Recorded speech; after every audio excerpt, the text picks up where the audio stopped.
نحمدہ ونصلی علی رسولہ الکریم اما بعد فاعوذ باللہ من الشیطان الرجیم بسم اللہ الرحمن الرحیم رب اشرح لی صدری ویسر لی امری واحلل عقدۃ من لسانی یفقہوا قولی۔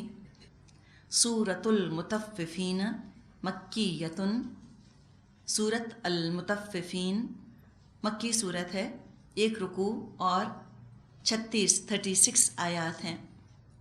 مطففین کا مطلب ہوتا ہے ناپ تول میں کمی کرنے والے۔ شروع ہوتی ہے بسم اللہ الرحمن الرحیم۔ ویل للمطففین، تباہی ہے ڈنڈی مارنے والوں کے لیے۔ مطففین مادہ فا ہے۔ تفہ یا تفیف چھوٹی سی حقیر سی شے کو کہا جاتا ہے، انسگنیفیکنٹ چیز کو۔ مطلب ہوتا ہے ناپ تول میں کمی کرنا۔ ناپ تول کے معنوں میں حقیر سی کمی بیشی کے لیے تطفیف کا لفظ آتا ہے، لیکن اس کا تعلق صرف ناپ تول سے نہیں ہے۔ دراصل حقدار کو اس کا پورا حق نہ دینا تطفیف ہے۔ کسی بھی حقدار کو اس کا حق نہ دینا یہ تطفیف ہے۔ کسی کے حق میں ڈنڈی مار لینا، معمولی سی کمی کر لینا۔ لیکن بہرحال عام معنی جو لیے جاتے ہیں اس کے، وہ کاروباری لین دین میں ڈنڈی مارنے کے ہیں۔ مثال کے طور پہ ترازو میں کچھ تول رہے ہیں، معمولی سی جنبش ہاتھ کی ہوتی ہے، 1 کلو میں سے چند گرام بچا لیتے ہیں۔ یہ حقیر سی رقم، یہ ہے تطفیف۔ کتنا بچایا؟ پورا کلو تو نہیں بچا لیا، چند گرام کم تول کر دے دیے خریدار کو، تو 1 کلو سے کم بیچا ہاتھ کی جنبش کی وجہ سے، اور دام پورے 1 کلو کے لے لیے، تو حق تلفی کی ہے نا، حقدار کو اس کا پورا حق نہیں دیا۔ پتہ چلا کہ حقیر سی رقم حاصل کرنے کے لیے ایمان بیچ دیا۔ کہنے کو کیا ہے، معمولی سی جنبش ہے ہاتھ کی، مگر ہم اردو محاورے میں کہتے ہیں کہ تل کی اوٹ میں پہاڑ ہے۔ عمل گواہی دے رہا ہے کہ ایمان نہیں ہے۔ ہو سکتا ہے کہ ڈنڈی مارنے والا اللہ کو مانتا ہو، مانتا ہے اللہ کو، لیکن حاضر اور ناظر نہیں مانتا۔ السمیع البصیر العلیم، علیم بذات الصدور، شاید یہ اللہ کو نہیں مانتا۔ سوچتا ہوگا ہاں اللہ ہے، وہ کہیں اوپر بیٹھا ہے، میں ایک انسان، میں یہاں ٹھیلے پر کھڑا، میں تولنے میں اتنی معمولی جنبش کر رہا ہوں کہ سامنے کھڑے انسان کو نظر نہیں آ رہی، تو اللہ کو کہاں نظر آئے گی؟ یہ اللہ کی جب معرفت نہیں ہوتی تو پھر عمل پر اس کا اثر نظر آتا ہے۔ تو ایک وجہ کہ اللہ کی معرفت نہیں، لہٰذا ڈنڈی مار لی۔ یا ہو سکتا ہے آخرت کو مانتا ہو، کہتا ہو کہ ہاں آخرت ہے، لیکن عمل سے جھٹلا رہا ہے، یا آخرت کو ویسا نہیں سمجھتا جیسی کہ اللہ نے بتائی ہے۔ اگر واقعی صغیرتاً و کبیرتاً کا احساس ہوتا کہ قیامت کا دن تو وہ ہے کہ لوگ کہیں گے کہ مالی ھذا الکتاب لا یغادر صغیرۃ ولا کبیرۃ الا احصاها ووجدوا ما عملوا حاضرا، کہ انسان کہے گا دیکھ کر، ہائے یہ کیسی کتاب ہے، اس نے تو چھوٹی سے چھوٹی اور بڑی سے بڑی بات نہیں چھوڑی، اور جو اس نے کیا ہوگا سب حاضر پائے گا کتاب کے اندر، اللہ کچھ بھی نہ چھوڑے گا۔ اللہ نے فرمایا ہے نا، وَمَن يَعْمَلْ مِثْقَالَ ذَرَّةٍ خَيْرًا يَرَهُ وَمَن يَعْمَلْ مِثْقَالَ ذَرَّةٍ شَرًّا يَرَهُ، جو ذرے کے برابر خیر یا ذرے کے برابر شر کرے گا، atoms weight of good, atoms weight of evil دیکھ لے گا۔ تو شاید ایسی آخرت اس کے علم میں نہ تھی۔ اگر واقعی جواب دہی کا احساس ہوتا تو ہاتھ میں یہ ہلکی سی جنبش آ نہیں سکتی تھی۔ کسی کے حق میں یہ اس طرح ڈنڈی نہ مارتا۔ تو یہ ناپ تول میں کچھ کمی کر لینا، معمولی سی چیز۔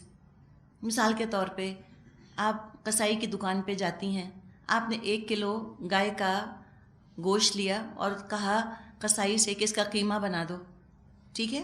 اب اس نے مشین کے اندر وہ بوٹیاں ڈالیں قیمہ بنانے کے لیے. اب مشین میں ہمیشہ ہوتا کیا ہے کہ کچھ نہ کچھ آخر میں بچ جاتا ہے گوشت، اس نے وہ مشین میں چھوڑ دیا اور جو مشین سے نکلا وہ آپ کو دے دیا، تطفیف کر لی اس نے. ایک زمانے میں کچھ ہمارے جاننے والے تھے جو لیبیا گئے تھے، تو وہاں کہنے لگے کہ ہم جب قیمہ لیتے تھے تو قیمے کے بعد کچھ اوپر کچھ گرین گرین سی چیز ہوتی تھی. تو ہم نے ایک دن پوچھا کہ کیا گندا ہرا ہرا ہوتا ہے اوپر پڑا ہوا؟ اس نے کہا کہ ہم تھوڑی سی سبزی ڈالتے ہیں تاکہ جو بھی گوشت اندر مشین میں رہ گیا ہے وہ سبزی کے پریشر سے باہر نکل کر آ جائے. تو یہ گرین گرین چیز آپ کو سبزی نظر آتی ہے، ہم نہیں چاہتے کہ ایک چھوٹی سی بوٹی بھی آپ کی ہمارے پاس رہے. تو یہ ان کا انداز ہوتا تھا. اب اللہ عالم کافی سال پہلے کی بات ہے، اب کیا حال ہے، لیکن یہ کیا طریقہ ہے کہ کچھ نہ رہ جائے ہمارے پاس. یہ مسلمانوں کی شان ہوا کرتی تھی کہ ناپ تول کے بارے میں اتنے حساس، اتنے محتاط ہوتے تھے. جھکتا ہوا تولیں، تھوڑا سا زیادہ ہی دے دیں.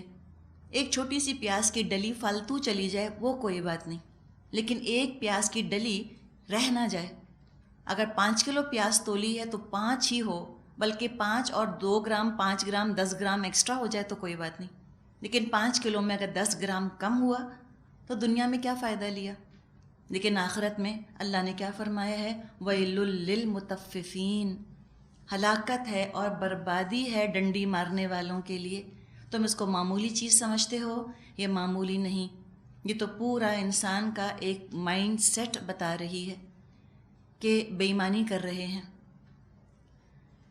اور ویل کے بارے میں آتا ہے کہ جہنم کی ایک وادی کا نام ہے جس سے خود جہنم 70 دفعہ پناہ مانگتی ہے. اتنی خوفناک وہ جگہ ہے ویل. آپ کوئی سوچے کہ ہم تو دکاندار نہیں ہیں، چلو ہم تو بچ گئے، ہم تو متففین ہو نہیں سکتے. ایسی بات نہیں. اب ہم آتے ہیں دوسرے ڈیفینیشن کی طرف. جیسے کہ ابھی بات کی تھی کہ تطفیف صرف ناپ تول کے ساتھ مخصوص نہیں ہے، بلکہ کسی بھی حقدار کو اس کے حق سے کم دینا اسی میں آتا ہے. موطا امام مالک میں عمر بن خطاب رضی اللہ عنہ نے ایک شخص کو دیکھا، وہ نماز کے رکوع اور سجدے میں جلدی کر رہا تھا، پوری طرح رکوع اور پوری طرح سجدہ نہ کرتا تھا، جلدی جلدی نماز ختم کر رہا تھا. اس کو دیکھ کر حضرت عمر نے فرمایا لقد تففت، تو نے اللہ کے حق میں ڈنڈی مار دی.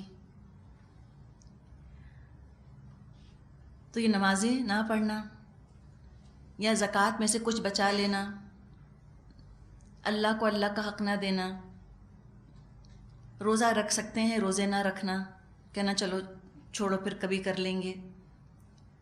اچھے خاصے 28 29 رکھ لیے، ایک بلا وجہ چھوڑ دیا، آج بازار جانا ہے، آج میرے سر میں درد ہے.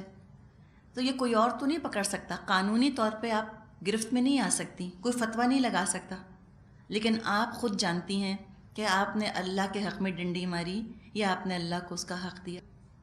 تو اللہ کو بھی اس کا حق نہ دینا جب بندوں کے لیے اتنی بڑی بات آ گئی، تو پھر خالق جو ہے، خالق کو کوئی اس کا حق نہ دے اور ڈنڈی مار لے تو وہ بھی تو یقیناً تطفیف ہی کی کیٹیگری میں چیز آئے گی.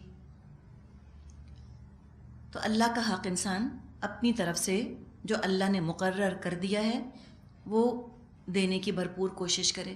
یہ بھی میں کہتی ہوں کتنا اللہ کا کرم ہے کہ اللہ نے اپنا حق خود مقرر کر دیا، ورنہ اگر ہم سے کہا جاتا کہ تم اللہ کا حق ادا کرو، بتائیے ہم کیسے کرتے؟ کوئی اللہ کا حق ادا کر سکتا ہے؟ وہ تو اللہ نے چند ریچولز بتا دی ہیں کہ چلو یہ کر لو تو میں سمجھوں گا تم نے میرا حق ادا کر دیا. کتنا کرم ہے نا، رحمان ہے نا، اس لیے، ورنہ اس کا حق ادا ہو نہیں سکتا. تو جو اللہ نے چند چیزیں آسان آسان، سہل سہل، ہلکی پھلکی چیزیں ہم پر فرض کر دی ہیں، ان کو انسان بھرپور طریقے سے ادا کرے، ان میں ڈنڈی نہ مارے.